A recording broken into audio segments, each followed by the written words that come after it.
Eu sempre falo que a depressão é um acúmulo de dores, tristezas, problemas, frustrações e insatisfações que não estão resolvidas na sua mente e na sua vida. A palavra-chave para definir a depressão, eu sempre digo, é a palavra acúmulo. Então a depressão é um acúmulo. Esse acúmulo começa a ser construído na sua infância ou na sua adolescência. A grande maior parte das vezes, na verdade, começa a ser construído na sua infância. Muitas vezes começa a ser construído até mesmo quando você está dentro do útero da sua mãe, porque existe uma coisa que a gente chama de traumas, que são traumas gestacionais. Você acaba sentindo coisas que estão ali no útero da sua mãe. Sem contar outras situações que podem ter acontecido até mesmo antes de você nascer e que podem impactar o humor da sua mãe, o humor do seu pai, o humor da sua mãe, inclusive, enquanto ela está grávida. E tudo isso pode influenciar no surgimento e também no crescimento da depressão ao longo da vida. E aí também eu expliquei para vocês o seguinte, conforme as coisas vão acontecendo, nós vamos esbarrando com gatilhos. E o que é que são gatilhos? Gatilhos são situações externas que causam sentimentos difíceis em nós. Então, gatilho nada mais é do que uma situação externa. Essa situação externa que você vive hoje na sua vida adulta, seja ela um término de relacionamento, um problema no trabalho, um ambiente de trabalho tóxico, tudo isso bate, tudo isso esbarra onde? Tudo isso esbarra no núcleo da sua mente, no núcleo da depressão. Esse núcleo é o que eu chamo de sétima camada. Por isso eu falo que a depressão tem 7 camadas. Então, no núcleo da depressão é onde está a configuração principal da sua mente. Como que esse núcleo foi formado? Ele foi formado através de gatilhos. Mas gatilhos quando? Na sua infância e na sua adolescência. Então, conforme esses gatilhos na infância e na adolescência vão acontecendo, eles vão formando esse núcleo que é como se fosse literalmente ali o miolinho da cebola. É a parte mais profunda, a parte mais interna e que mais determina aquilo que você pensa e aquilo que você sente. É ali onde estão localizados os nossos traumas, onde estão localizadas as nossas feridas emocionais, as nossas fragilidades emocionais, nossos problemas emocionais. Estão ali nesse núcleo. Então, várias pessoas que me acompanham aqui no Instagram já me viram falar sobre isso. Eu faço questão de falar que eu sou uma pessoa que tive depressão, me tratei e me curei dessa doença. E por que eu faço tanta questão de falar isso? Faço tanta questão de falar isso primeiro porque muita gente não acredita que depressão tem cura. E por que tanta gente não acredita que depressão tem cura? Porque a grande maioria das pessoas se trata de forma errada, infelizmente. E na live de quarta-feira eu expliquei como se trata a depressão da maneira certa. Quem não assistiu, tá na aba de vídeos do meu perfil, é só entrar lá, tem a capa escrito ali, Maratona Live 3, como tratar a depressão do jeito certo. Então eu vejo sim muita gente tentando sair da depressão, muita gente tentando de maneira errada. E muitas vezes não é culpa da pessoa, muitas vezes é culpa, sinceramente, dos profissionais que estão atendendo a pessoa, tá? Por isso, é muito importante que você busque os profissionais, os melhores profissionais para te ajudarem a se curar dessa doença. Eu mesmo passei por vários psicólogos, tá? Passei por vários. Vou contar um pouquinho sobre isso, inclusive, hoje. Bom, e aí, dando seguimento nesse assunto, tem uma outra coisa também que eu quero falar, ainda numa introdução, antes de adentrar nesse tema propriamente, que é o seguinte. O psicólogo pode falar sobre si? Bom, pode, tô aqui falando, né? A gente não fala sobre nós dentro das sessões. Então, nós psicólogos, a gente não conta as nossas coisas para o paciente, exceto raras exceções, quando a gente considera que é muito terapêutico, mas ainda assim, como eu disse, isso é raro e precisa ter um objetivo terapêutico. Um objetivo terapêutico. Tem que ter esse objetivo e precisa ser raro, não é comum isso. Ainda assim, às vezes, isso pode acontecer dentro de uma sessão. Bom, mas aqui não estamos numa sessão, né? Estamos numa live aqui no meu perfil, então aqui tem espaço para eu contar algumas coisas que, inclusive, vários dos meus pacientes costumam assistir às minhas lives, pacientes, ex-pacientes, e eu acho importantíssimo que vejam como uma forma realmente, sinceramente, de inspirar vocês e de mostrar que é possível se curar da depressão. Então, sempre que eu falo que depressão tem cura, algumas pessoas falam assim, eu ouço muito isso, Márcio, você diz que depressão tem cura porque você nunca passou por isso. Márcio, você diz que depressão tem cura porque você não sabe o que é depressão de verdade. Tem gente que fala isso pra mim, tá? Tanto no Instagram quanto fora do Instagram. Márcio, você diz que depressão tem cura porque a sua vida sempre foi muito boa. Eu dou risada, mas eu nem dou trela para quem fala isso. Márcio, você diz que depressão tem cura porque você sempre teve dinheiro, porque sua vida sempre foi muito boa. Eu dou risada mesmo, porque quem diz isso não tem a menor ideia do que está falando. E, sinceramente, na maioria das vezes eu nem respondo. Acho que das próximas vezes que eu ouvir alguém falando isso, eu vou mandar essa live.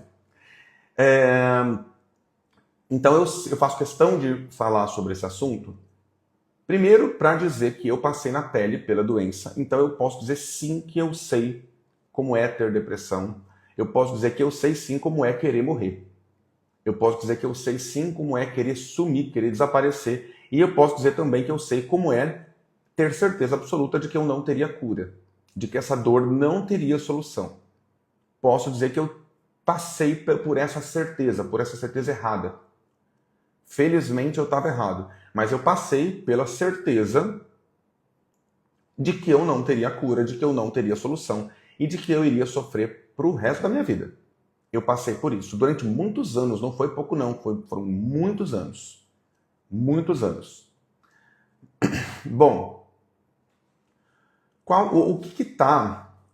aliás, deixa eu ver se tem alguma outra coisa que eu posso falar aqui ainda nessa introdução, né? Mas eu acho que é isso. Então é por isso que eu faço questão de fazer uma live sobre isso, que quando alguém, em algum momento, falar algo nesse sentido para mim, eu vou indicar um link dessa live, se a pessoa quiser, a pessoa assiste.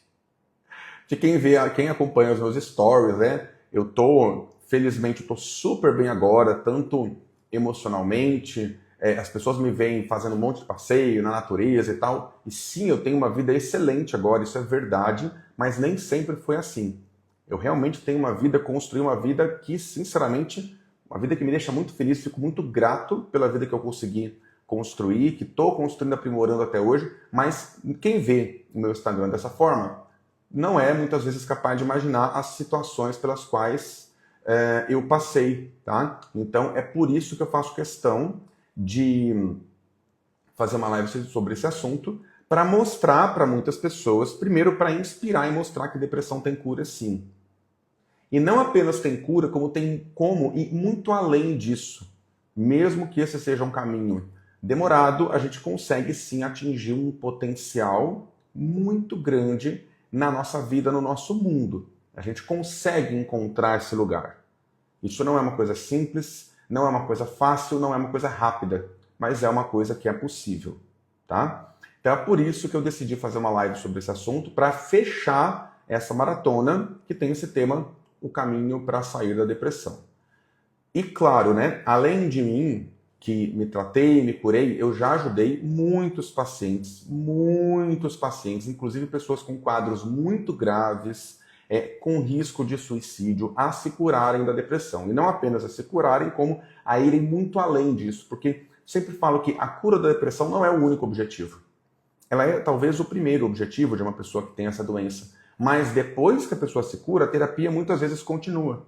Ainda permanece ansiedade, outros conflitos emocionais, dificuldades familiares, dificuldades de relacionamento, mas não mais com força suficiente para a pessoa entrar numa depressão e ter aquela sensação de vazio, falta de sentido da vida, perda de prazer, perda de interesse. Não, a pessoa começa realmente a viver. A pessoa sai da sobrevida e vai para a vida. E isso vai aumentando cada vez mais. Não significa que não possa ter alguma recaída. Sempre pode acontecer. Isso eu já expliquei, inclusive, na live, principalmente de ontem, na live de quarta-feira também, quando eu falei sobre como é o tratamento certo, tá? Também expliquei. Mas, né, então quem não assistiu essas lives, eu sinceramente recomendo que assista. E na live de hoje, eu vou começar falando o que está, então, o que esteve, o que está. Na verdade, eu vou falar o que está no núcleo da minha mente. E veja que eu não estou falando sobre o que está no núcleo da depressão, porque eu não tenho mais depressão, mas o que está no núcleo da minha mente que me levou à depressão. Foram algumas situações principais, tá? E essas situações envolveram perdas, mortes, quando eu era adolescente.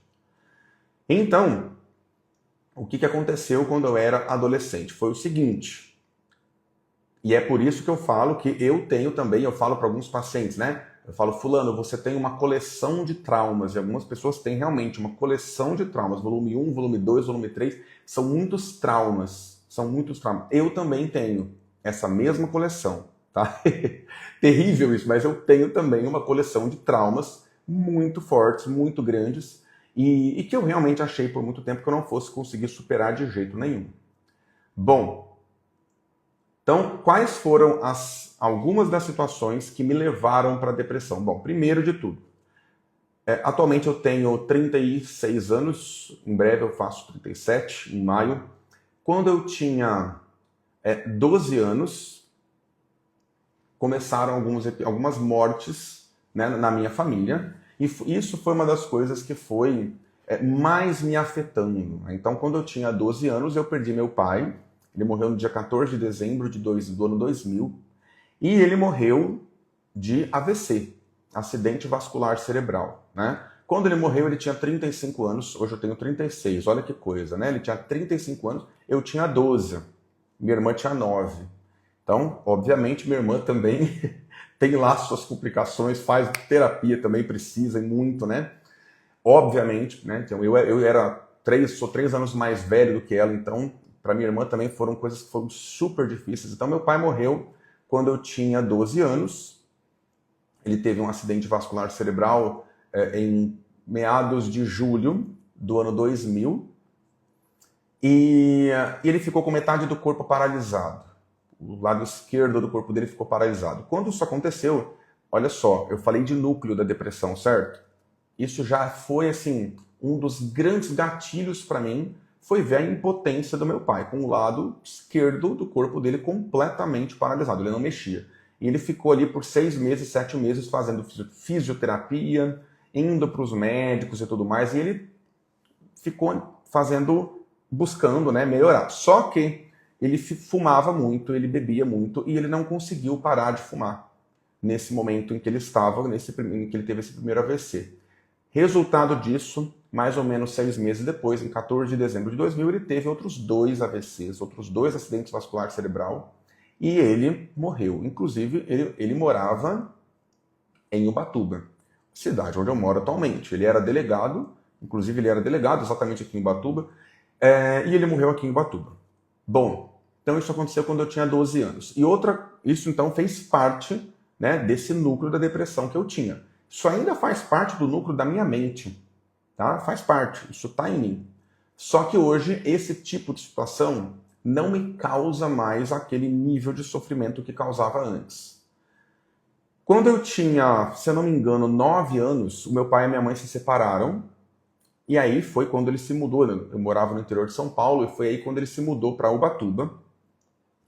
E essa separação deles, para mim, foi muito traumática, foi muito difícil, porque teve um afastamento dele muito grande, né? Ele mudou de cidade, assim, 1.000 quilômetros de distância. E além disso, ele já era bastante distante emocionalmente antes mesmo dele se mudar. Então, eu sentia com muita força uma rejeição dele, um afastamento. E isso também eram coisas que também me traumatizaram muito. Sem contar que ele também era muito violento, também me batia muito, ele era alcoolista. Então, assim, era uma relação complicadíssima que eu tive com ele. Então, isso foi tema de terapia minha por anos e anos e anos e muitos anos, esse assunto, né, assunto em relação ao meu pai. Então, eu tô falando, o que eu tô falando aqui para vocês, né? Obviamente que isso é o quê? Sei lá, 0,1%, né? Não cabe falar tantos detalhes, nem tem como, também não cabe, mas isso é um pouquinho do que aconteceu. Então, eu acabei vivenciando situações de violência, de rejeição, onde eu sentia isso, e depois culminou com a separação dele da minha mãe, por inúmeros problemas que eles tinham, e eu presenciava esses problemas, presenciava alguns desses problemas, brigas, conflitos e tudo mais. E aí, depois que eles se separaram, 3 anos depois foi quando meu pai morreu. Quando meu pai morreu, ele tinha 35 anos, como eu disse, eu tinha 12. E aí, o que aconteceu? Na época em que o meu pai morreu, né, eu me lembro até hoje de algumas coisas muito fortes que me impactaram muito na época. Então, uma das coisas que eu me lembro é que no velório do meu pai, a minha avó materna, mãe da minha mãe, e o meu avô materno, né, pai da minha mãe, eles não foram no velório do meu pai porque a minha avó estava internada no hospital e ela tinha acabado de tirar um tumor de 10 centímetros do intestino. E aí descobriu-se que ela estava com câncer e alguns anos depois a minha avó morreu. Então, isso já foi um conjunto de traumas assim gigantesco, porque além dessa ausência do meu pai, dessa violência que ele tinha e dessa rejeição que eu sentia, ele morreu, né? Separou da minha mãe, morreu, e ao mesmo tempo a minha avó materna, mãe da minha mãe, que é uma pessoa com a qual eu tinha um vínculo gigantesco, estava no hospital e tiraram um tumor de 10 centímetros do intestino dela. E aí, os dias passaram, né? O tempo foi passando e descobriu-se que a avó tinha realmente era câncer. Enfim, ela foi para outros hospitais para buscar descobrir se tinha metástase em outras partes do corpo e assim por diante. E aí descobriram que sim, o câncer já estava completamente esparramado pelo corpo inteiro e não iria ter solução. E aí eu lembro de muitas coisas. Eu lembro, por exemplo, de ter escutado algumas conversas de adultos, né? Os tios falando. Então era um clima pesadíssimo na casa da minha avó. E eu lembro os meus tios falando. Um dos meus tios ele é médico, né? Ele era médico, ele é médico, está vivo até hoje. E ele dizia que minha avó teria 6 meses de vida. E eu lembro que eu escutei isso. E eu já fiquei completamente apavorado, né? Então, isso também, assim, isso foi me destruindo pouco a pouco. Isso é o que foi acontecendo. Então, quando eu falo que quando uma pessoa desenvolve depressão, eu sei muito bem que alguém que entra em depressão não é culpa da pessoa. A gente não escolhe, eu quero entrar em depressão. Não é isso. Só que ainda assim, depois que isso acontece, a gente tem que tomar algumas atitudes no sentido da cura. E eu vou falar sobre isso daqui a pouco. Mas eu sei muito bem que ninguém entra em depressão porque quer. Não é isso, não é por escolha. E muitas vezes nem mesmo por consequência das escolhas, tá? Muitas vezes não é isso. Muitas vezes é por coisas que aconteceram tão traumáticas que a gente não dá conta de lidar. E aí então, 14 de dezembro de 2000, meu pai morreu. Em torno de 6 meses depois, em julho de 2001, 1º de julho de 2021, quem morreu foi meu avô materno. O pai da minha mãe, ele teve uma isquemia cerebral e até hoje não sei direito de que ele morreu. Na época me diziam que foi um erro médico, porque ele tinha uma suspeita de câncer de cérebro e ele morreu durante a cirurgia para fazer uma biópsia. Eu não sei até que ponto que isso é verdade, não sei realmente. Mas enfim, ele morreu durante uma cirurgia e isso me despertou muita raiva de mim, dos meus tios também, enfim. Então, e nesse meio tempo ele também perdeu a memória e ele assim, ficou realmente muito mal. Ele é como se ele absorvesse, né? Ele começou a absorver todos os problemas que estavam em volta dele. Então ele achava que era ele que estava com câncer e não a minha avó. E todas as vezes ele perdeu a memória. Todas as vezes que a gente contava para ele que meu pai tinha morrido, ele chorava de novo. Todas as vezes. Ele revivia aquilo porque ele perdeu a memória. E aí, depois de algum tempo, ele foi fazer uma cirurgia, uma biópsia no cérebro para ver se estava com câncer. O resultado da biópsia deu negativo, não era câncer, mas acabou que ele morreu durante a cirurgia, durante a biópsia. Então isso foi o que aconteceu com meu avô materno, pai da minha mãe. E eles eram muito próximos. A família da minha mãe, né, os meus avós maternos eram muito próximos do meu pai. E aí, bom, mais um trauma gigantesco ali entrando na minha mente, gigantesco. Quando isso aconteceu, minha avó já estava em quimioterapia e depois ela começou a piorar muito. Ela ainda estava razoavelmente bem, mas ela começou a piorar muito. E aí, conforme os meses foram se passando, né, nisso eu já estava num nível de trauma que eu não consigo nem descrever para vocês a quantidade de traumas com os quais eu já estava lidando naquela época, né? Até esse momento aí que ainda não foi o pior da história, tá? Ainda não foi o pior da história. Até esse ponto ainda estava, sinceramente, ainda estava até tranquilo, tá? E aí, porque o que veio depois foi muito pior, que foi a morte da minha avó. Então, alguns meses, deu um ano mais ou menos depois, na verdade, o meu avô paterno, o pai do meu pai, que inclusive também era alcoolista, tinha depressão muito grave, fumava muito, bebia muito. Os últimos 10, 15 anos dele, ele passou deitado numa cama e ele basicamente não se levantava nem para ir no médico, enfim. Então, eu presenciava isso também, né? Esse é o meu avô paterno. Descobriram daí que ele estava com câncer na boca. E aí, após essa descoberta, ele foi fazer radioterapia e essa radioterapia durou um mês ele morreu. E ele morreu exatamente um dia depois do dia do meu aniversário. O meu aniversário é dia 10 de maio, ele morreu no dia 11 de maio, quando eu tinha 14 anos. Então, quando meu pai morreu, eu tinha 12, meu avô materno tinha 13, meu avô paterno tinha 14, um dia depois do meu aniversário. E quando meu avô paterno morreu, nesse momento, a minha avó, ela já estava assim, definhando completamente, e esse foi o ponto assim, mais difícil para mim. Isso foi realmente o maior trauma, meu maior trauma com certeza foi esse. E esse é um ponto, né, que até hoje para mim não é uma coisa que eu falo com naturalidade. Quem está me acompanhando, quem me conhece, deve perceber que para eu falar sobre isso até hoje, não é uma coisa que eu falo com completa naturalidade, é uma coisa que ainda mexe comigo. Porque eu vi de fato ela definhando mesmo, enfim. E aí, exatamente um mês depois da morte do meu avô paterno, ou seja, um mês depois do meu aniversário, dia 10 de junho de 2002, ela morreu.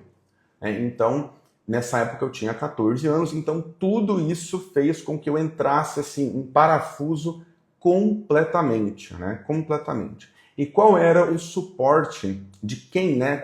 De quem era o suporte que eu tinha nessa época? Bom, da minha mãe, mas é claro, como a minha mãe estava, né? Ela tinha perdido o marido, na verdade, ex-marido, porque eles tinham se separado, mas eles estavam voltando na época que meu pai morreu. Ela tinha perdido os pais também. E ela tinha, na época, eu não lembro a idade dela, devia ter 30, 33 anos por aí, era muito jovem também. Então, era assim, a minha mãe me deu o suporte que ela pôde, que ela tinha, mas ela estava completamente abalada, completamente devastada. Então, assim, quando esse tipo de trauma acontece, isso que eu quero que vocês entendam, isso não fica localizado ali, né? Então, essas situações não ficaram localizadas ali na minha adolescência. Ah, pronto, passei por esses traumas, por essas situações, acabou, tá resolvido tudo, né? Esquece, chega lá nos 20 anos de idade, 22, o passado fica no passado, tá tudo resolvido. Não, não existe isso. Aquilo cria raízes no nosso cérebro. Então, o meu cérebro ficou completamente programado para sentir dor. E eu não conseguia me despedir, principalmente da minha avó, de jeito nenhum. Né? Internamente eu não conseguia. Por isso que eu falei que até hoje essa questão da minha avó é uma situação que eu não consigo ainda falar com 100% de naturalidade. Isso não me leva mais à depressão, isso não me deprime mais, mas, por isso que eu sempre falo, né? Algumas coisas de fato mexem com a gente, mas o que a gente começa a fazer depois de muita terapia e tudo mais é o seguinte: mesmo uma situação que mexe com a gente consegue não entrar mais em depressão, mesmo que a gente ainda tenha algumas feridas, né? Eu ainda tenho algumas feridas e a gente carrega algumas delas às vezes pro resto da vida, mas não significa que aquilo vá ficar sugando a nossa energia para sempre, tá? E aí teve vários impactos de tudo isso, né? Vários impactos. Por exemplo, eu desenvolvi um medo muito grande de me relacionar com pessoas. Desenvolvi um medo muito grande. Imagina eu ter um relacionamento afetivo e me apaixonar, amar uma pessoa que está perto de mim e eu perder essa pessoa. Então, isso criou em mim um trauma de perda gigantesco que eu conservei por muito tempo. E isso foi assunto de muita terapia. Muita terapia. E aí, eu cheguei a fazer terapia quando eu era adolescente, mais ou menos eu não lembro quantos anos eu tinha, eu não lembro. Mas eu fiz na minha adolescência, não consigo lembrar quantos anos eu tinha, mas a minha mãe me colocou num psicólogo, não deu muito certo, eu não era nem um pouco aberto. E basicamente o que eu queria fazer na época, completamente sem consciência, era fugir da dor, né? Era fugir da dor. Conforme eu fui amadurecendo, fui crescendo, entrei na faculdade de psicologia, aqueles traumas ainda estavam lá, mas aí, felizmente, através da faculdade, eu fui criando um pouco mais de consciência, comecei a fazer terapia, e isso foi o que começou a me fazer melhorar. Mas eu lembro que eu falava para minha psicóloga no começo, né, já na faculdade, eu dizia que essas situações não tinham me afetado, não. Eu era totalmente inconsciente do quanto esses traumas tinham acabado comigo, porque eu tinha literalmente como se eu tivesse me desligado, empurrado tudo para debaixo do tapete. E aí, ao longo do tempo, com muita terapia, eu fui percebendo o quanto que aquilo tinha me devastado e o quanto que eu tinha entrado em depressão. E aí, resumindo, foram muitos e muitos anos de terapia e também de tratamento psiquiátrico até conseguir, de fato, me curar da depressão.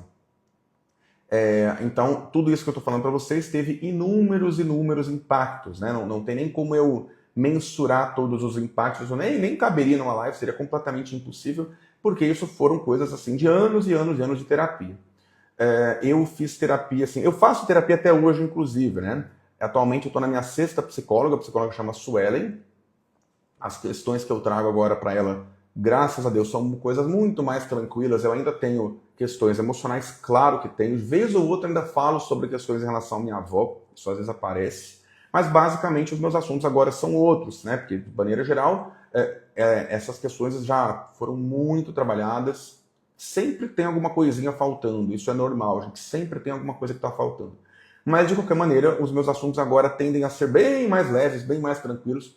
E ela é minha 6ª psicóloga. Como eu disse, eu fiz terapia antes da Suelen com outras 5 profissionais, então eu ficava 1 ano e meio com cada um, às vezes 2, parava, ficava um tempo sem, depois voltava, e aí teve uma vez que eu fiz acho que uns 2 ou 3 anos seguido, depois eu parei de novo, sempre trabalhando alguma coisa, depois parando, trabalhando alguma coisa, depois parando, e todos os psicólogos por quem eu passei, eu tive, assim, felizmente, né, eu tive excelentes psicólogos me ajudando, me acompanhando.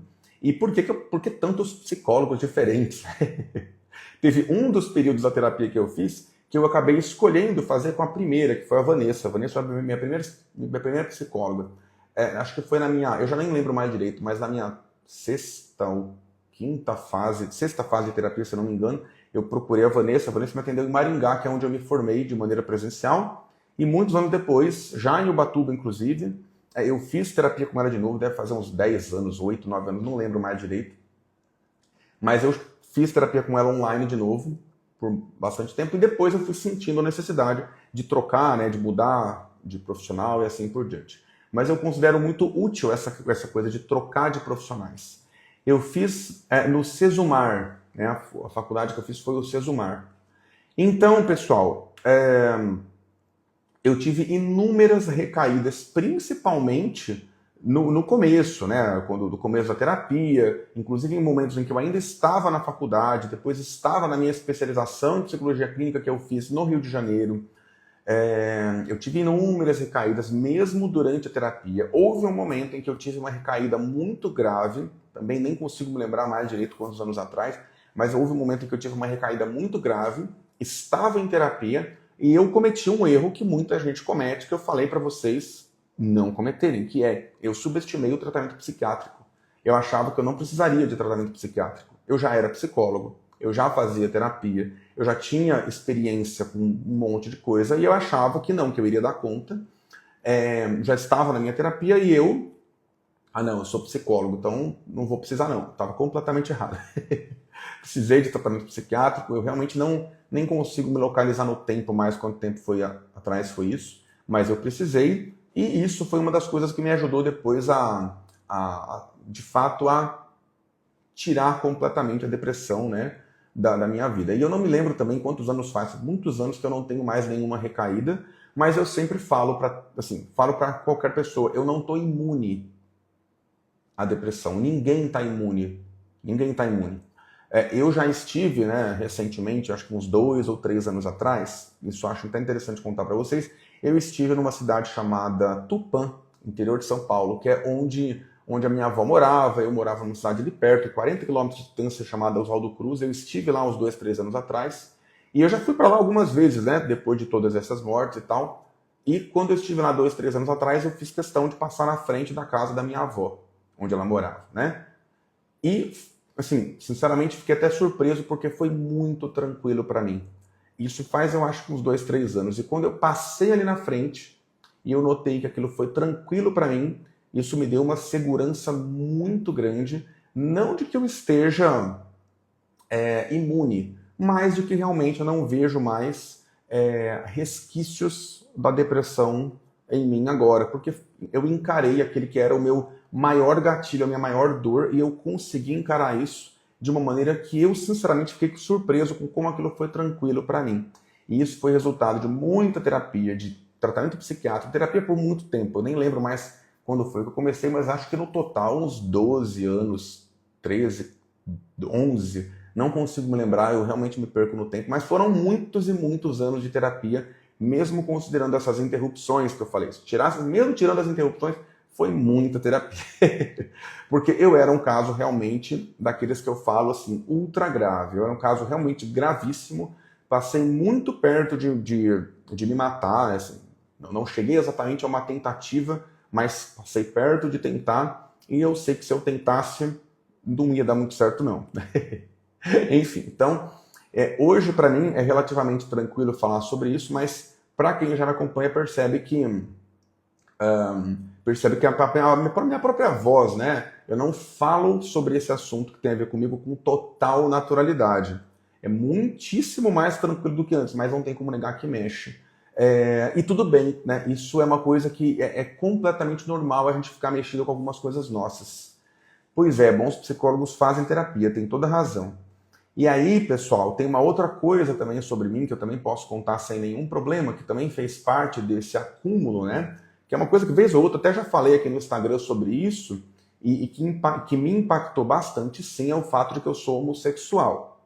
Então, isso por muito tempo também foi uma questão que, paralelamente a essas mortes e tudo mais, também me levou a um sofrimento muito grande, porque eu estava lá na minha adolescência, dos 12 aos 14 anos, desenvolvimento da minha sexualidade, né, ficou completamente travado, o desenvolvimento da minha sexualidade, completamente por causa daquelas mortes, e 20 e poucos anos atrás, uma cidade no interior de São Paulo, totalmente preconceituosa, como existe muito atualmente ainda, inclusive. Então, eu não tive espaço para desenvolver a minha sexualidade de uma maneira boa, adequada na época. E além disso, é claro, né, situações de preconceito, piadas e essas bobagens que a gente ouve por aí, por muito tempo isso também me afetou muito. Então, isso ainda foi um agravante, essa questão, o fato de que eu sou homossexual. Atualmente, agora, isso para mim, atualmente, é a coisa mais tranquila do mundo. Eu falo assim, conto isso porque isso fez parte também. Atualmente, assim, eu sou...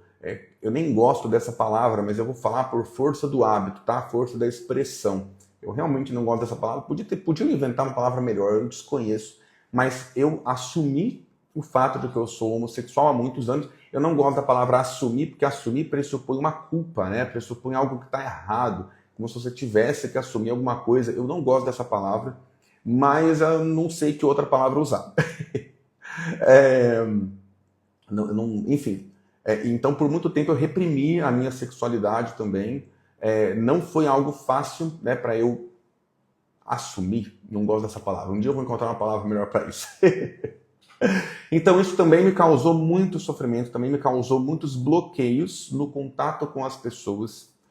E, de novo, né, por que eu estou contando tudo isso para vocês? Porque muita gente pensa, nossa, o Márcio tem uma vida excelente, ele tá lá na natureza toda hora, posta fotos aqui e ali, não sei o que. Sim, né, realmente eu consegui construir uma vida muito boa. Eu tô muito bem encaixado profissionalmente, eu estudo muito, eu amo o que eu faço, mas eu amo de um jeito assim que eu algumas vezes eu tive algumas dúvidas, tipo, será que eu deveria ser psicólogo? Ou será que eu deveria ser mergulhador, né? Eu amo mergulho. Será que eu deveria ser mergulhador, oceanógrafo, biólogo? Eu me perguntei isso por muito tempo. Declarei, Renata. Boa, acho que faz sentido, viu? Assumir é uma péssima palavra. Declarei. Gostei, eu declarei. Gostei, obrigado. Eu declarei, gostei dessa palavra. Vou usar essa palavra. Declarei. Assumir é horrível. É, então, eu já tive, né? Esses conflitos passaram, tá? Mas eu já tive esses conflitos. Será que eu deveria ser biólogo, oceanógrafo, mergulhador ou sei lá o quê? Mas eu sei que eu, sinceramente, eu percebi cada vez mais que eu tô no lugar certo na minha vida como psicólogo e eu consegui sim desbloquear um monte de travas emocionais que eu tinha em relação a um monte de coisa, inclusive em relação à prosperidade emocional, prosperidade financeira. Então, atualmente eu posso dizer sim, sem nenhum problema, que eu tenho uma vida muito boa mesmo, tanto emocionalmente quanto financeiramente. Os lugares que eu vou aqui em Ubatuba, onde eu moro aqui há 10 anos, é uma cidade que eu visitei muito quando meu pai se separou da minha mãe quando eu era criança. Então eu conheço Ubatuba desde muitos anos atrás e eu escolhi Ubatuba e permaneço escolhendo Ubatuba porque é uma cidade na qual eu sou completamente apaixonado. Tenho alguns amigos aqui, de vez em quando vou para a praia, né, acompanhado, de vez em quando eu quero ir sozinho e aí eu faço isso. Final de semana passado, por exemplo, eu estive em uma praia sábado e domingo, fui na mesma praia sozinho. E por que eu estou contando isso para vocês? Né? Porque isso é um pouco do equilíbrio das nossas necessidades. Então, é muito importante a gente validar aquilo que a gente precisa. Então, eu sinto necessidade, sim, muitas vezes, de ficar sozinho. E isso não tem nada a ver com isolamento de depressão. Já foi assim, tá? Atualmente não, é completamente diferente. Eu sinto necessidade, muitas vezes, para organizar minha cabeça, colocar pensamentos em ordem, enfim. Então, muitas vezes eu sinto essa necessidade. Sua filha mora em Ubatuba? Que legal! Tem uma outra coisa ainda sobre mim, que é o seguinte, eu também tenho TDAH. TDAH, inclusive, não tem cura, tá? Na verdade, muita gente diz que, na verdade, o correto não é dizer que eu tenho TDAH, e sim que eu sou TDAH, porque é uma parte de nós mesmos, né? Então, eu sou muito hiperativo, a minha hiperatividade nossa, quem me conhece no campo pessoal, meus amigos, nossa, meus amigos ficam doidos comigo. Quando eu vou para a praia junto, assim, eu não paro quieto, enfim. Então, eu sou muito agitado, muito hiperativo. Então, TDAH é um negócio bem curioso, né? Chega a ser um pouco engraçado, assim, tem algumas histórias engraçadas, mas quando a gente não trata do jeito certo, da maneira certa, é muito complicado. Traz muitos problemas e aumenta o risco de depressão. Aumenta consideravelmente o risco de depressão. Então, atualmente eu tenho TDAH, nunca fiz uso de medicação para o TDAH, nunca fiz. Mas eu tenho uma rotina adaptada para uma pessoa que tem TDAH. Por exemplo, eu sou psicólogo, eu atendo individualmente na minha casa, online, o atendimento é online. Até uns 6 meses atrás, 8 meses atrás, eu atendia de maneira presencial em Ubatuba, mas eu optei por parar por inúmeros motivos. Os atendimentos presenciais eu transferi para o online e continuo online. Então, eu trabalho sem distrações, né? Meu trabalho não tem coisas e distrações. Eu não consigo me imaginar, por exemplo, como psicólogo trabalhando dentro de uma escola, dentro de um hospital. Acho que eu iria pirar, enlouquecer, ficar doido. Porque muito estímulo, meu Deus do céu. Para mim, para mim não ia dar certo. Cada um na sua área, né? Inclusive eu conheço pessoas que têm TDAH que trabalham em escola, né? E flui e funciona. Para mim não, por características próprias. Enfim. Então, Aline, pois é. E realmente acabou que eu encerrei os atendimentos presenciais por vários motivos, acabou que ficou melhor para mim dessa forma. Por mais que eu ame os atendimentos presenciais, um dia, quem sabe, eu volte. Eu não tenho esses planos, mas eu não descarto, tá? Bem mais para frente, tá fora do meu radar, sinceramente. Mas eu gosto muito do atendimento presencial também. Mas o que eu estou querendo dizer para vocês é que eu consegui construir uma vida onde eu consigo, de fato, satisfazer as minhas necessidades. Então eu tenho, sim, uma vida muito boa. E é esse o objetivo que eu tenho de ajudar os meus pacientes. E é isso. Pois é, eu lembro ali. eu lembro. Então, olha, eu sou TDAH, trabalho na escola. Eu conheço, já atendi, inclusive, viu, Renato, algumas professoras que funciona super bem. Para mim, não, tá? Então, quer dizer, cada pessoa tem que se adequar a características próprias. Até porque o próprio TDAH ele não é uma coisa única, né? Não é uma coisa única. Para mim, eu não dou conta de lidar com muitos estímulos ao mesmo tempo. Tem outras pessoas que precisam de muitos estímulos ao mesmo tempo, por causa do próprio TDAH, inclusive, porque o TDAH é muito diferente de pessoa para pessoa também.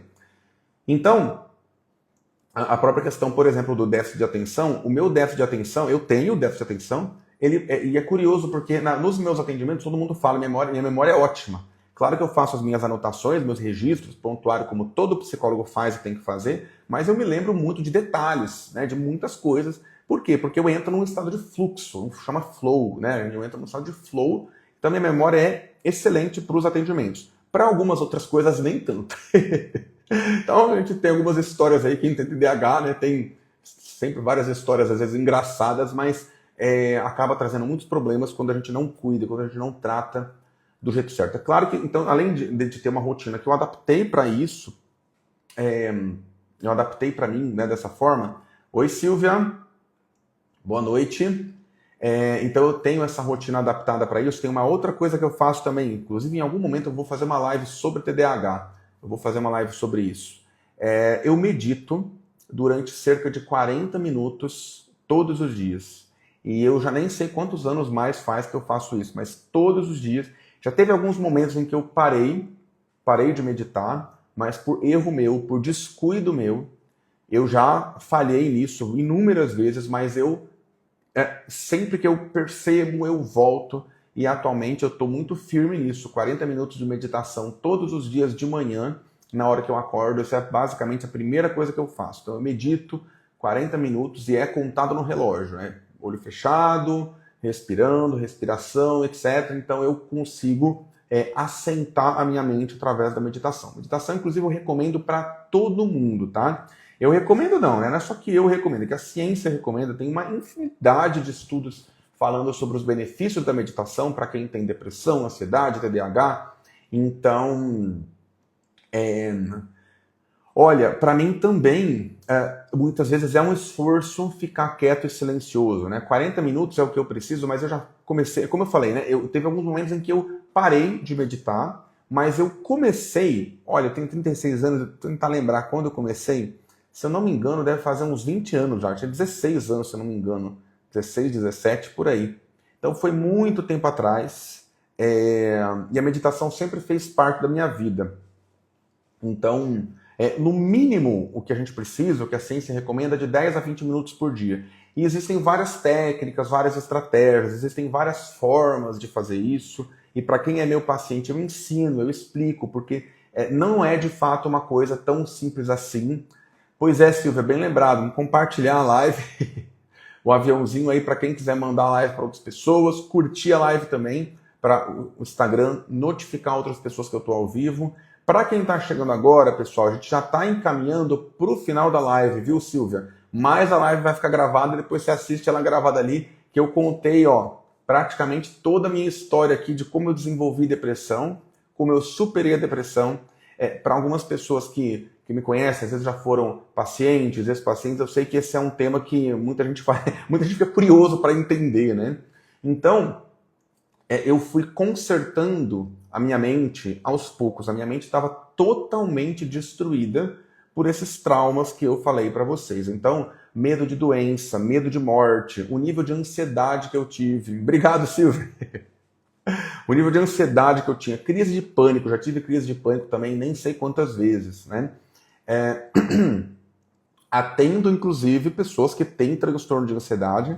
Eu não atendo apenas pessoas que têm depressão, tá? Algumas pessoas às vezes me perguntam isso, Márcio, só atende quem tem depressão? Não, não é. É que depressão é o tema que eu mais falo, mas eu atendo basicamente qualquer tipo de... Não é qualquer, não é tudo não, não é 100% não, mas é quase todos os tipos de problemas e de situações. Dependência química, ansiedade, TDAH, estresse, problemas familiares, problemas de relacionamento. Também faço terapia de casal, inclusive, amo atender casal, é interessantíssimo e ao mesmo tempo complicadíssimo. Mas é sensacional atender casais, é sensacional. Então, eu estava dizendo para vocês que eu fui consertando a minha mente aos poucos, através da terapia, ajuda da terapia. E obrigado, Aline. E é muito importante, né, que vocês entendam o seguinte, principalmente quem tem depressão, ou ansiedade, ou qualquer outra questão. Eu vou repetir essa frase. Eu fui consertando a minha mente. Não foi o psicólogo que foi consertando a minha mente. Fui eu que fui consertando. Mas, sem o psicólogo, eu não conseguiria. Tá? Sem o psiquiatra, eu também não conseguiria, porque o meu caso era extremamente grave. Então, eu precisei das duas coisas. Eu precisei do psicólogo e eu precisei do psiquiatra. Eu resisti muito mais ao psiquiatra do que ao psicólogo. Tá? Resisti muito mais. Na maioria das vezes o que eu vejo na minha experiência é o contrário, né? Eu vejo tanto no Instagram quanto pacientes recém-chegados. A maioria é o contrário. A maioria vai no psiquiatra, fica um tempão, resiste ao psicólogo, em algum momento vai. No meu caso foi o contrário. Às vezes acontece isso. A pessoa vai para terapia, mas estava lá progredindo, mas chega uma hora que trava e o cérebro ele tá congelado. As conexões neuronais, congelado entre aspas. Ele está congelado, as conexões dos neurônios elas não estão duras, elas não se movem mais, não tem mais flexibilidade ali. Por que isso? Porque os traumas marcaram o cérebro de um jeito que aquela carga emocional negativa fica presa ali no que a gente chama de sistema límbico. Bem no meio do cérebro, ele fica preso, fica realmente preso. Então, às vezes, só a terapia não é suficiente, tá? Por isso que eu sempre falo que tem gente que fala assim, Márcio, você fala mal dos remédios. Não, não falo mal dos remédios. Eu falo mal dos remédios mal utilizados. Eu falo mal dos remédios quando as pessoas fazem besteira com os remédios. E muitas vezes é o paciente que faz besteira, tá? Claro que existem maus médicos, assim como existem maus psicólogos, assim como existem maus mecânicos, eletricistas e, sabe, qualquer profissão tem bons e maus profissionais. Então, pessoal, para fechar essa live, eu quero saber se alguém tem alguma pergunta e eu vou encaminhar agora para o fechamento. O que eu quero transmitir também nessa live para qualquer pessoa que tem depressão ou qualquer outro tipo de situação delicada, eu quero também, além de transmitir inspiração, esperança. Tá? Porque quem pensa que está no fundo do poço e que isso não vai ter solução, pode ter certeza. Eu realmente te entendo. E eu posso dizer isso, como eu falei no começo da live, não é porque eu te entendo porque eu li num livro, não. Tá? Ou porque eu li nos artigos, ou porque eu estudei na faculdade. Não, eu te entendo porque eu também senti. Só que, como eu justamente te entendo e eu entendo essa dor que você tem, eu entendo também que, de novo, depressão não é culpa sua, mas você é responsável por se curar. Ter depressão não é culpa sua, mas você é responsável pela sua cura. Você é responsável por buscar os profissionais corretos, tentar um, não deu certo, procura outro. Essa semana mesmo eu atendi um paciente que me falou, vez ou outra, alguns pacientes falam isso. Márcio, fui em um psicólogo, fui em outro, pulei de um para outro, para outro, para outro, para outro, para outro, e não deu certo, e ficava, e tentava, não deu certo, até que deu certo comigo. E aí ficou e se curou da depressão. Isso é comum, tá? Não estou dizendo que eu, Márcio, sou o único psicólogo que sabe tratar a depressão. É lógico que não. Tem psicólogos que eu conheço que sabem. 2 deles, inclusive, trabalham comigo. Contratei eles, o Ricardo e o Samuel, fazem parte da minha equipe. São só eles, somos só nós. É lógico que não. Tem vários psicólogos excelentes por aí, que eu conheço, inclusive, que sabem tratar a depressão, sabem acessar o núcleo da depressão. Às vezes a pessoa não vai necessariamente dar esse nome, como eu dou de forma didática, mas sabem ali encontrar o núcleo, encontrar as raízes da depressão para ajudar a pessoa a se curar. Tanto é que eu mesmo encontrei profissionais que me ajudaram nesse caminho, né? Então eu quero dizer que existe esperança. E o que mais? Se alguém tiver alguma pergunta, começando agora o fechamento, né? Para quem tem interesse em fazer terapia, entender um pouco mais como a terapia pode te ajudar, se você não fez isso ainda, você pode comentar aqui a palavra terapia, pode comentar aqui na live agora, ou se você está vendo gravado, você pode comentar nos comentários da live, ou me mandar um direct também com a palavra terapia, porque daí eu vou saber que você tem interesse em fazer terapia e você pode marcar uma conversa inicial por chamada de vídeo comigo, com o Ricardo ou com o Samuel, um de nós três, tá? Qual que vai ser, eu não sei, vai depender um pouco da disponibilidade de agenda, dos nossos horários, mas tanto o Ricardo quanto o Samuel são também excelentes profissionais, treinados por mim, treino eles no método das 7 camadas, na verdade já fiz o treinamento com eles, finalizou, mas eu continuo treinando, esse treinamento é constante, né? E claro, eles não estudam só comigo, claro, eles têm muitas horas de curso, de especialização, estudam pra caramba também, enfim. Então eu super recomendo o Ricardo e o Samuel. E por que eu até falei sobre isso, se não me engano, ontem ou quarta, não lembro que dia eu falei, mas por que eu decidi fundar uma clínica de psicologia, uma clínica online, nosso atendimento é exclusivamente online, mas porque eu não consigo alcançar todas as pessoas que me procuram. Eu não consigo por quê? Por alguns motivos. Primeiro, porque muitas vezes meus horários estão 100% ocupados. E depois, porque algumas pessoas, mesmo quando tem algum horário que se libera, que às vezes acontece, nessa semana mesmo, 2 pacientes tiveram alta, né? Teve uma pessoa que teve alta quarta-feira, outra depois, então alguns horários se liberam, algumas pessoas me procuram e às vezes não conseguem pagar o preço das minhas sessões. Eu não sou o psicólogo mais caro do Brasil não, tá? Mas, de fato, o preço das sessões é mais alto do que a média. Então, para poder alcançar mais pessoas, eu fiz todo esse método das 7 camadas, que tem base na TCC, na Gestalt terapia, na psicologia positiva e também na minha experiência própria, e transmiti isso para esses 2 profissionais, que são o Ricardo e o Samuel, e tenho a intenção de transmitir para mais pessoas, porque eu quero sim alcançar, conseguir ajudar mais pessoas, porque, olha, sinceramente, é muito chato quando eu ouço, quando eu vejo que psicólogos fizeram besteira, assim, isso acontece muito. E de novo repito, não é só com psicólogo, é qualquer profissão tem isso, qualquer profissão, tá? Mas felizmente, graças a Deus, de vez em quando eu ouço algumas pessoas falando: Márcio, fiz terapia e me curei. Eu falo: nossa, que bom, né? E foi com um psicólogo que não sou eu. Essa qualidade do meu trabalho eu garanto. Do Ricardo e do Samuel que estão comigo também. Só que de outros psicólogos, não sei, né? Não conheço. Mas eu fico muito feliz quando eu vejo que alguém conseguiu fazer terapia com outro psicólogo e deu certo. Isso também acontece, tá? Mas quem se identificou comigo, com a maneira como eu falo, a maneira como eu trabalho, e tem interesse em marcar essa conversa inicial por chamada de vídeo individual comigo, com o Ricardo ou com o Samuel, pode comentar aqui a palavra terapia ou pode me mandar pelo direct depois também, tá? Para quem está assistindo agora, chegou no meio para o final, a live vai ficar gravada. Eu sei que algumas pessoas chegaram no final. Silvia, você que eu vi que chegou no final, assiste depois gravado, tá? Eu vi que você assistiu as outras, fez vários comentários. Fico muito feliz por isso. E outra coisa também para finalizar, é muito importante também, pessoal, que vocês compartilhem, né? Como a Silvia falou aí, bora lá mandar aviãozinho. Sim, compartilhar a live para pessoas que podem ter interesse nesse assunto. É claro que não é todo mundo que vai gostar, né? Não é todo mundo que vai gostar, não é todo mundo que vai se identificar. Tem algumas pessoas que vão falar: vixe, não, esse psicólogo está falando em cura da depressão, ele deve ser doido, ele tá maluco, ele não sabe o que tá falando. Isso acontece, tá? De vez em quando eu recebo cada mensagem do direct. A maioria das vezes eu nem respondo quando é uma mensagem assim, sem noção, eu só bloqueio, dou risada, a pessoa segue a vida dela e eu não perco meu tempo, a minha atenção.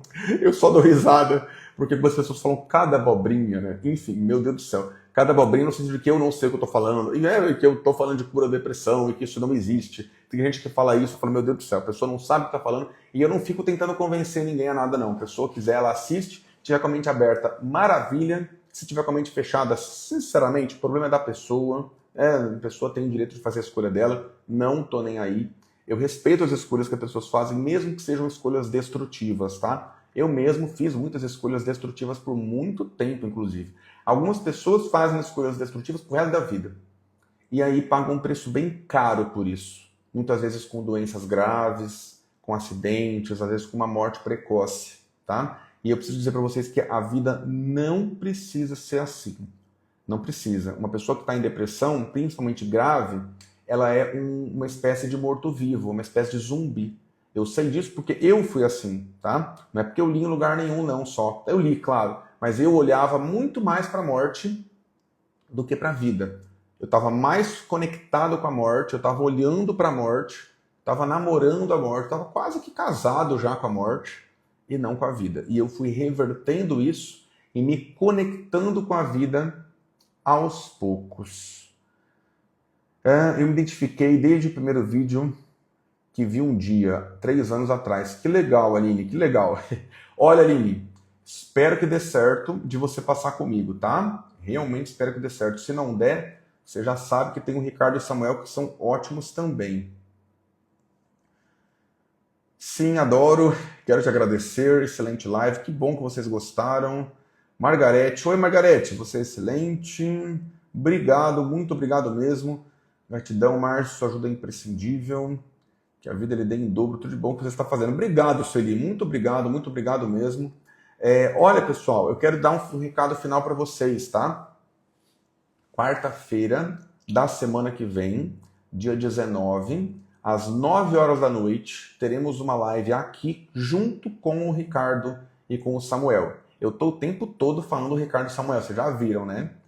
Eu tô desde segunda-feira, principalmente quarta, terça, quarta, mais ainda, quarta, eu falei muito deles, hoje eu falei um monte de novo, então tô o tempo todo falando sobre eles. Quarta-feira da semana que vem, dia 19, às 9 horas da noite, vamos fazer uma live nós três juntos e nós vamos tirar dúvidas de vocês sobre depressão, ansiedade e qualquer outra dúvida que vocês tiverem. Então, quem aí está querendo saber quem que é o Ricardo, quem que é o Samuel, que o Márcio fala o tempo todo, que eles são muito bons, que eles são inteligentes e não sei o que, vocês vão descobrir quem são esses dois, tá? Que mais? Nós estamos também, pessoal, num grupo no WhatsApp. Se eu não me engano, quem está vendo aqui ao vivo provavelmente deve estar lá no grupo, eu acho. Se alguém não tiver e quiser entrar no grupo, me manda uma mensagem depois no direct também, porque é o seguinte, nesse grupo tem alguns conteúdos exclusivos. Eu também acho que eles são maravilhosos, Renata. Eu vou colocar lá no grupo, amanhã ou segunda-feira, não sei, um resumo em PDF dessas 5 lives, tá? E é um resumo que é gratuito, vocês podem compartilhar para quem vocês quiserem. Então o objetivo é que vocês leiam, ajude a refrescar a memória em relação a algumas coisas aqui das lives. É um resumo que, claro, não substitui as lives, é lógico que não, mas é um resumo que é para ajudar vocês a manterem algumas coisas na memória, vocês podem mandar para quem vocês quiserem. Quem não está nesse grupo, quiser entrar, manda uma mensagem para mim no direct. E aí também, olha só, deixa eu recapitular isso, dia 19 vai ter uma live aqui no meu perfil do Instagram comigo, Ricardo e Samuel. Uma semana depois, provavelmente, se não tiver nenhuma mudança, nós três vamos fazer um outro evento no Zoom. E aí não vai ser no Instagram. Provavelmente vai ser no dia 26. E aí vai ser exclusivo para quem está nesse grupo do WhatsApp, tá? A gente já fez isso uma vez depois do treinamento das 7 camadas. Teve alguém que eu estou vendo aqui, que participou, que eu lembro, tá? E eu lembro que essa pessoa gostou bastante, inclusive. Nós vamos repetir isso, vai ser um encontro pelo Zoom, provavelmente no dia 26. E esse vai ser obrigatório estar lá nesse grupo do WhatsApp, porque o link vai ser enviado por lá. Então, foi muito legal, né? Pois é. Agora, dia 19 não é obrigatório estar no grupo, não. Dia 19 é aqui no perfil do Instagram, é aberto para qualquer pessoa, nós três. E uma semana depois vai ser de novo nós três no Zoom, exclusivamente para quem estiver lá no grupo do WhatsApp, tá? Então, eu quero realmente dizer assim, primeiro, obrigado pela presença de vocês, né, de vocês assistirem uma live, mais uma vez uma live longa, deixa eu ver quanto tempo deu aqui, olha, 61, 62 minutos já, uma live bem grande, né, eu nem pretendia que fosse tanto tempo, mas enfim. E a live de quarta-feira também, tá? Quem não viu, veja como tratar a depressão do jeito certo. Silvia, dia 19 às 9 horas da noite, tá? Se tiver alguma mudança, eu vou avisar vocês ali no grupo do WhatsApp, mas a princípio é dia 19 de março, às 9 horas da noite. Se houver algum imprevisto, pode acontecer, porque somos em 3, né? Então a gente já esquematizou esse horário, já reservamos na agenda, mas sempre algum imprevisto pode acontecer. Então, a princípio, é dia 19, quarta-feira, às 9 horas da noite. Se tiver alguma mudança, eu vou avisar tanto aqui no Instagram, quanto principalmente no grupo do WhatsApp, tá? E aí, no dia 26, provavelmente vai ser no Zoom. Então, parabéns para vocês que participaram, assistiram, né? Vocês que estão valorizando a saúde emocional, a saúde mental. Eu realmente quero dizer para vocês que cuidar da saúde mental, cuidar da saúde emocional, vale a pena. A gente consegue ter uma vida melhor. Não é mágica, não é milagre, ninguém vai se curar da depressão em 3 dias, em 3 sessões, ou em 1 mês ou 2, não existe isso, tá? Mas existe sim você se curar e construir uma vida e uma mente muito melhores, uma vida onde você consiga despertar o máximo do seu potencial, se encaixar com você mesmo, se encaixar na sua vida. Sim, Renata, pode sim, tem um link ali no grupo. Se você não encontrar esse link, você pode mandar para mim um direct ou até uma mensagem no WhatsApp também, tanto faz, que eu mando para você o link. Pode sim divulgar o link do grupo. O grupo é gratuito, e, inclusive, se eu não me engano, ele é ilimitado, tem umas 200 pessoas ali, 190. Eu não lembro se cabe 1000 pessoas. Cabe um monte de gente ainda. Eu acho que é 1000 pessoas que cabe agora, se eu não me engano. Se lotar, eu faço outro, tá? Porque ali tem algumas coisas exclusivas. Então podem divulgar sim. Se não encontrarem o link, me mandam um direct ou uma mensagem no WhatsApp que eu mando o link do grupo para vocês. Pessoal, para quem está chegando agora, estamos finalizando a live. Essa live está gravada, tá? E desejo realmente tudo de melhor para vocês. Nós vamos ter a live no dia 19, semana que vem, comigo, com o Ricardo e com o Samuel. Depois teremos um encontro no Zoom e, de maneira geral, eu vou manter as lives semanais aqui no Instagram, tá? Que eu fiz por muito tempo lives semanais, depois eu parei, depois eu voltei, depois eu parei de novo e depois eu voltei de novo. Eu tive muitas oscilações nisso por inúmeros motivos, mas eu vou voltar a fazer as lives agora toda semana, tá? Então, já estamos de volta aqui nas lives através da maratona. Então, se cuidem, desejo realmente tudo de melhor para vocês. E vejo vocês na próxima live no dia 19. Tchau, tchau.